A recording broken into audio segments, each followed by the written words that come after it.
Morning everyone, আর অনেক অনেক welcome SS ফ্যামিলিতে। তো চোখ মুখের অবস্থা দেখতেই তো পাচ্ছ, যেমন জ্বর তেমন সর্দি তেমন কাশি। না দিনের বেলা একটু শুতে পাচ্ছি, না রাতের বেলা একটু শুতে পাচ্ছি, কিন্তু এই নিয়েও আমাকে কাজ করতে হচ্ছে। ঘর ঝাড় দেওয়া, ঘর মোছা, বাসন ধোয়া, রান্না বান্না, A to Z। অনেকে বলবে আমরাও তো করি। সেটা দেখো, কেউ যখন কোনোদিন করেনি এসব কাজ, তাকে সে যদি হট করে এসব কাজ করে তাহলে তো তার শরীর খারাপ হবেই, তাই না? তার উপরে ঠান্ডা গরম, সকালবেলা উঠে, আর আমি তো উঠি 5:30টার সময়, 5:30 পৌনে 6টার সময় উঠি। যেমন সর্দি তেমন কাশি, যাই খাচ্ছি না কেন গলার ভেতরটা জ্বলছে।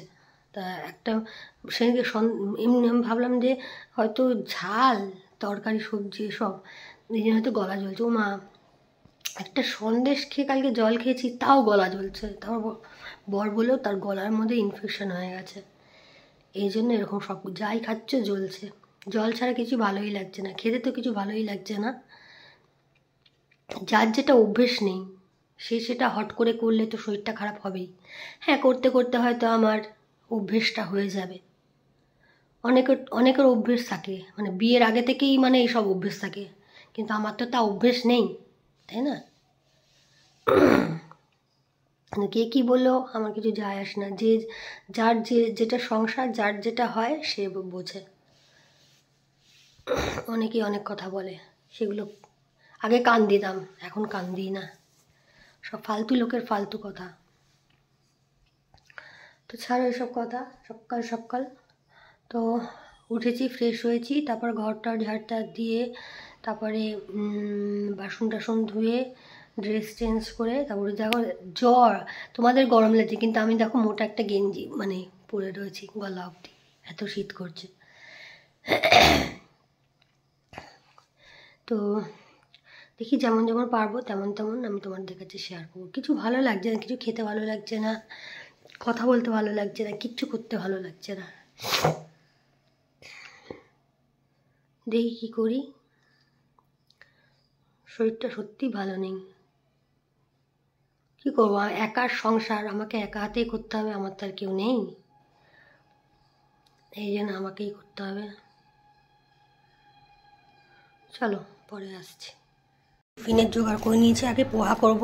চিড়ে নামিয়ে রেখেছি, বাদাম নামিয়ে রেখেছি, আর এখানে আলু কুচি আর লঙ্কা কুচি করে রেখে দিয়েছি। যখন বাসনগুলো মেয়েছি, বাসনগুলো তুলবো, ও বেরোবে, এই জন্য আগে ও এখন উঠলো, চাটা করবো, করি সঙ্গে সঙ্গে টিফিনটা বসিয়ে দেবো। একটু বেরোবে, এই জন্য টিফিনটা করে দেবো, কখন আসবে না আসবে বাড়িতে। এই দেখো আমাদের গরম গরম লিকার চা হয়ে গেছে আদা দিয়ে। আর এই দেখো তো দেখালাম, পোহাও রেডি করে গেছি, আর লাঞ্চেও রেডি করে, দুটো শশা কাটবো, খাবো। তো এই দেখো পটল বের করে রেখেছি, পটলের তরকারি, ডাল, আর বেগুনটা গতকাল কেটে রেখেছি যে বেগুন ভাজা করব, কিন্তু শরীরটা এতই খারাপ, ঠিক আছে, রুটি আর গুড় দিয়ে খেয়েছি। ওই দিদিবাড়ির থেকে ঝোলা গুড় এনেছিলাম, দেখেছিলে? ওই রুটি দিয়ে ঝোলা গুড় দিয়ে খেয়েছি আমরা দুজনা। সে যাই হোক, বেগুনটা কাটা আছে, ব্যাস চা খেয়ে ঝপাঝপ সব কিছু করতে হবে, কেন ও বেরোবে তো। চলো পরে আসছি। এই দেখো ওরাই তেল দিয়েছি, সাদা তেল দিয়ে করবো। তেলটা গরম হয়ে গেলে বাদামটা দিয়ে দেবো। এ দেখো বাদামটা ভাজা হয়ে গেছে, লঙ্কা আর আলুটা ভাজা হয়ে গেছে।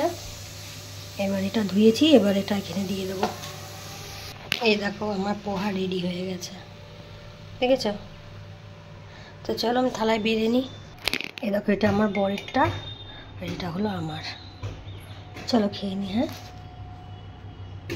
বাসন কটা মেজে নিয়েছি, নেওয়ার পর পটলটা কেটে নিয়েছি, পটলের তরকারি করবো। পটল কেটেছি, আলু কেটেছি, টমেটো কেটেছি, আর বেগুনটা কাটাই ছিল, অন্য নুন হলুদ রেখেছি, মাখাইনি এখনও। আর পটলের জন্য মশলা, ধনের গুঁড়ো, জিরের গুঁড়ো, হলুদের গুঁড়ো, আর দুটো লঙ্কার গুঁড়ো, কাশ্মীরি লঙ্কা আর ঝাল লঙ্কার গুঁড়ো, সব ছোটো, এই যে এইটুকুনি চামচের 2 চামচ করে নিয়েছি। আর এই দেখো আদা বেটে দিয়েছি, তো চলো আমি বাসনগুলো উঠিয়ে নিয়ে তারপর পটাপট করে নিই। আর দেখো দুপুরে খাওয়ার জন্য শশা। তো চলো, এই দেখো বেগুন ভাজা বসিয়েছি, সাদা তেলেই করছি, সর্ষের তেল মাসের শেষ না, বাড়ন্ত হয়ে গেছে সর্ষের তেল। দেখো পটলটা ভাজছি, এটা ভাজা হয়ে গেলে আলুটা ভাজবো, তারপর পরপর সব।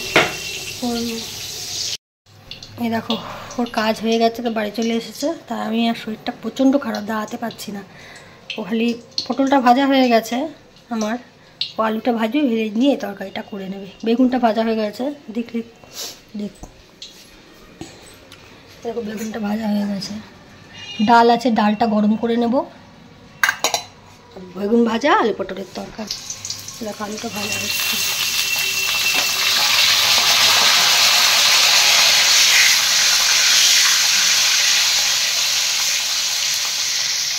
দেখো আলুটা ভাজা হয়ে গেছে, এখন টমেটো দিচ্ছে। টমেটো দেওয়ার পর নুন দেবে।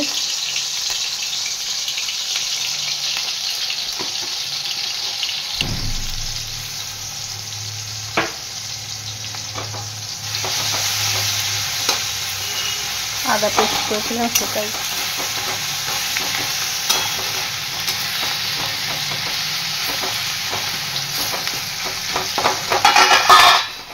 এই দেখো যে মশলাটা করে রেখেছিলাম সেই মশলাটা।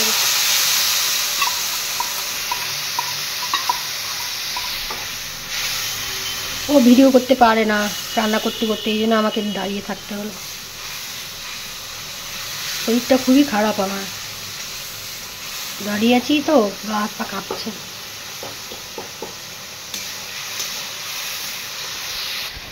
মশলাটা কষিয়ে আলু পটলটা দিয়ে দিয়েছে, কালারটা কত সুন্দর এসছে দেখো।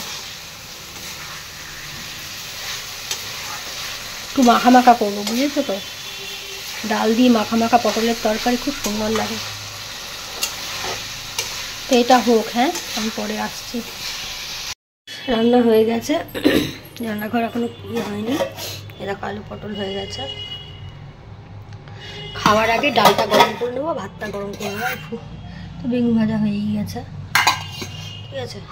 গায়ে এখন আমি শুয়েছিলাম জানো তো, গায়ে 101 জ্বর। কী করবো বলো, এগুলো না করলে তার এতটা বাজে লাগে না। আমার বড় এসব পরিষ্কার টরিষ্কার করতে পারে না। চলো করে নি না ফটাফট। আর জলটা ঘাটছি তো, এই জন্য আমার সর্দিটাও যাচ্ছে না, জ্বরটাও যাচ্ছে না। এ দেখো মুছে টুছে গ্যাসটা ধুয়ে সব ধুয়ে টুয়ে ভাতটা গরম করব, খেতে বসে যাবো। চলো পরে আসছি। এই দেখো আমাদের সন্ধ্যের টিফিন হচ্ছে আলু কাবড়ি আর ঝালমুড়ি। জ্বরের মুখে না এসবই খেতে ইচ্ছে করছে, অন্য কিছু খেলে না বমি চলে আসছে। পরে সাউন্ড দিতে হলো, কারণ টিভি চলছিল বলে, এই জন্য পরে সাউন্ডটা আমাদের দিতে হলো, বুঝেছ।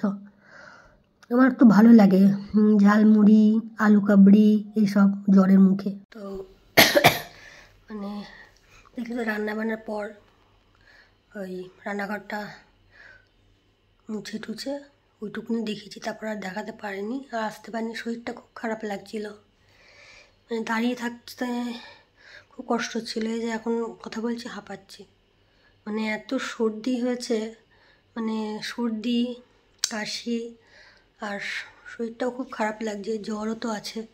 ঠিক সন্ধে হবে, ঠিক দুপুরবেলা হবে, তখন একবার প্রচণ্ড শীত করে, ঠিক আছে। তখন দুপুরবেলা একটুখানি শুই, কম্বল টম্বল, এখনও কম্বল গায়ে দিচ্ছি, কী করবো করে। আবার সন্ধ্যের দিকে জ্বরটা নাবে, আবার রাতের দিকে আবার এমন কেঁপে জ্বর আসে, মানে গায়ে পায়ে সব গায়ে পুরো কাটা দিয়ে যায়, এমন জ্বর আসে। আর প্রচণ্ড সর্দি হয়েছে। আর সর্দি কি এই নাকটায়, একটা নাকে হয়েছে, এইটাই হয়নি, এই নাকটায় হয়েছে সর্দি শুধু, বুঝতে তো পারছো, চোখগুলো ফুলে গেছে। তো তারপর থেকে আসিনি, তারপর ভাত বসালাম, ভাত টাত খেলাম, খেয়ে দিয়ে ওষুধ খেলাম, ওষুধ খেয়ে শুয়েছি, ঘুমাইনি। ঘুমেলে যদি আরও বেশি কেঁপে জ্বর আসতো। এই ইয়ে করছিলাম, এমনি একটু টিভি দেখছিলাম, মুভি দেখছিলাম। তারপরে সন্ধ্যেবেলা উঠলাম, উঠে তারপর দেখলেই তো ঝালমুড়ি আর আলু কাবড়ি। আলু কাবড়িটা মুখে এত ভালো লাগলো, কিন্তু এত ঝাল দিয়েছে মানে আমার কান ফান সব গরম হয়ে গেছে। তো ঝালমুড়ি আলু কাবড়িটা খেয়েছি, খেয়ে দিয়ে আবার শুয়ে পড়েছি। শুয়ে তারপরে আর আসিনি তোমাদের সামনে। তারপরে উঠলাম, উঠে পটল আলু দিয়ে ভাত খেলাম। পটলটা একটু গরম করলাম, গরম টরম করে তারপরে ওটা দিয়ে ও একটু ভাত খেলো। একদম অল্প খেয়েছি, তো মুখেতে কোনো স্বাদ নেই, আর মুখে কিছু ভালোও লাগছে না। সে তুমি যতই সর্দি থাকলে, সর্দি কাশি জ্বর থাকলে না, তুমি যতই ভালো রান্না করো, যতই ভালো ভালো রেসিপি বানাও, কিচ্ছু ভালো লাগে না। ওই মুখ তিতো পাঞ্ছা ওরকমই থাকে। জলটা ঠিক মতন স্বাদ পাচ্ছি না, এমন অবস্থা। দেখি আমাদের একটা আছে, নেমন্তন্ন আছে, দেখি যেতে পারি কি না। শরীর যদি এরকম খারাপ থাকে কি করে যাব, তাই না? কিন্তু অনেকেই তো বোঝে না, আবার অনেকেই বোঝে। কি আর করা যাবে, কিছু করার নেই। শরীর যদি ভালো থাকে তাহলে যাব। 2 তারিখে, আজকে 25, আজকে কি আজকে 25 তারিখ। তো খাওয়া দাওয়া করে হাত মুখ ধুয়ে জায়গা ফাঁকা মুছে বাসন কোসন ঠিক করে তারপরে তোমাদের সামনে বসলাম। তো ভিডিওটা আমি এখানেই শেষ করছি। যদি ভালো লাগে লাইক করো, কমেন্ট করো, আর চ্যানেলটিকে প্লিজ সাবস্ক্রাইব করে দিও। সাথে থেকো, পাশে থেকো। আমিও আছি, সাথে আছি, পাশে আছি। তো আর কিছু বলার নেই। কি বলবো বলো, ঘিসা পিটা জিন্দেগি, কি বলবো। এই যে হাতটা ধরেছি না, হাতটা পুরো ধরে রয়েছে পুরো, এখন হাত পা ব্যথা করছে না, এই জন্য কেউ কি বলবো,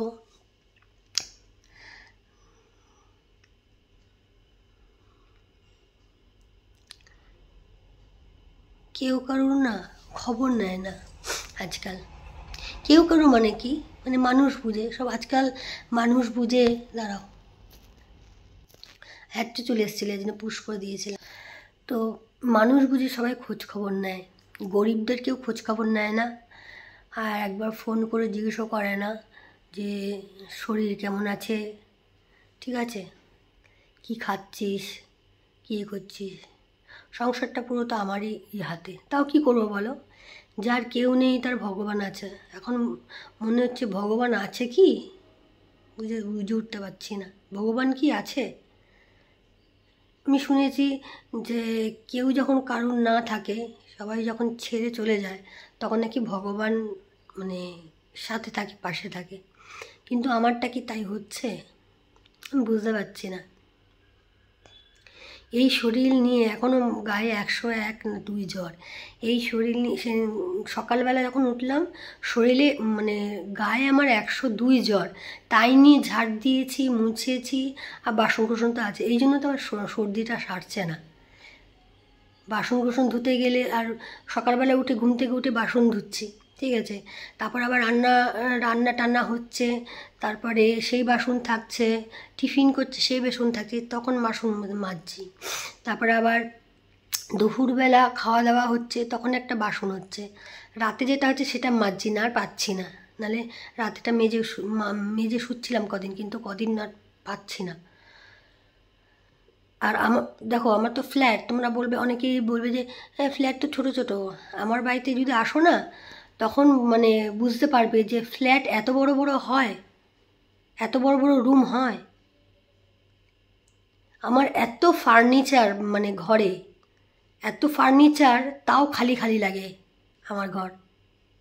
তা আমার একটা বড় কথা, তোমাদের হোম ট্যুরটা তো দিইনি না, দাঁড়া আমি তোমাদের একটা দিন হোম ট্যুর দেবো। শরীরটা ঠিক হোক, এখন তো সব এলোমেলো হয়ে পড়ে রয়েছে, আর ও এসব করতে পারে না, ঘরটার গুছানো টুছানো এসব। আমার বরকে রান্না বলো করে দেবে, তাও আবার কেটে কুটে দিলে ও গুছিয়ে রান্না করে দেবে। কিন্তু এই ঘর ঝাড় দেওয়া, ঘর মোছা, ঘরটার করা, ওইগুলো পারে না। এই জন্য সবই তো আমাকে করতে হয়। আমার শরীরটা ঠিক হোক, তারপর তোমাদের কাছে হোম ট্যুর দেবো, তখন বুঝতে পারবে। জানি না ভিডিওতে কতটা কী লাগবে, হ্যাঁ। দেখবে আমার কত বড় বড় ঘর, এত ফার্নিচার থাকা সত্ত্বেও অনেক বড় বড় ঘর। তো যা, তো কি বলবো আর, যে কেউ মানে খোঁজ, আর এখন বলছি তো আমায় বলবে যে কি কেন বললি হ্যান বলতো। আমার ভিডিও তো অনেকেই দেখে, কেউ লাইক করে, বিনা লাইকে দেখে, বলে না সিসিটিভি ক্যামেরা। দেখবে শুরু থেকে শেষ পর্যন্ত দেখবে, কিন্তু লাইক করবে না, কমেন্ট করবে না। এদেরকে বলা হয় সিসিটিভি ক্যামেরা। সবই দেখতে পাচ্ছে, সবই বুঝতে পারছে, কিন্তু প্রকাশ করব না যে তোমার ভিডিও দেখেছি, ঠিক আছে? সে যাই হোক, আমার দেখার দরকার নেই সেটা। অনেক বকবক করে ফেললাম, তোমরাও ভাবছি অনেক বকবক করে ফেলছে, অনেক বকবক করছে শরীর। কী করবো বলো, মনের কথা বলতে তোমরাই তো আছে, তোমাদের কাছে আগে একজন ছিল মনের কথা বলা, সে তো ছেড়ে চলে গেছে, আর তোমরা আছো, ভগবান আছে। এখন ভগবানকে অনেক কিছু বলি না, যখন রাগ হতো কষ্ট হতো, মার কাছে বলতাম, আর ভগবানকে মানে রান্না করতে করতে বিড়বিড় করতাম, কাজ করতে করতে বিড়বিড় করতাম। আমার বর বলছে কী একা একা বকবক করছো। একা একা যারা বকবক করে না, তারা কেন করে জানো তো? যাদের মনের কথা, অনেকে মনের কথা বলতে পারে না, দেখবে অনেকে, যেমন আমি মনের কথা হট করে বলতে পারি না, কে কেমনভাবে নেবে, ঠিক আছে, আদৌ নেবে কি না। হ্যাঁ, যদি আমি একটা কথা বলছি মনের কথা, সে যদি মানে অন্যমনস্ক থাকে বা অতটা না করে, গা না করে, ও আচ্ছা ও এরকম এরকম যদি করে না, হুম হুম করে মুখের দিকে গা করে তাকিয়ে থাকে, আমার তখন প্রচণ্ড বিরক্তি লাগে। তখন মানে বুঝে নিতে হবে যে একে মনের কথা বলা যায় না, মনের কথা বলা যায় না। এই জন্য আমি কাউকে বলি না। তো আমি মাকে বলতাম, আমার মাকে বলতাম, আমি আমার বরকেও বলি না। আমার বর ফোন নিয়েই ব্যস্ত থাকে, আমার মনের কথা কি শুনবে, সেই ভগবানকে না। তাই বলছি, যার কি বলে শুনেছি, যার কি নেই তার ভগবান আছে, তা আমার কি সেটাও নেই? সেটাও কি চলে গেল আমার থেকে? বুঝে উঠতে পারছে না। সে যাই হোক, কপালে যেটা লেখা আছে সেটা তো হবেই, সে ভগবান সাথে থাকুক আর সাথে নাই থাকুক। চলো, অনেক বকবক করেছিলাম। যদি ভালো লাগে লাইক করো, কমেন্ট করো, চ্যানেলটাকে প্লিজ সাবস্ক্রাইব করে দিও, বলেই তো দিলাম। আবার দেখা হচ্ছে নেক্সট ভিডিওতে। টাটা বাবা। এখন আমি দুদিন আগে 3 দিন অন্তর অন্তর দিতাম, তো 3 দিন 4 দিন অন্তর, এখন আমি 2 দিন অন্তর অন্তর ফোন মানে ভিডিও দেবো, ঠিক আছে? টাটা।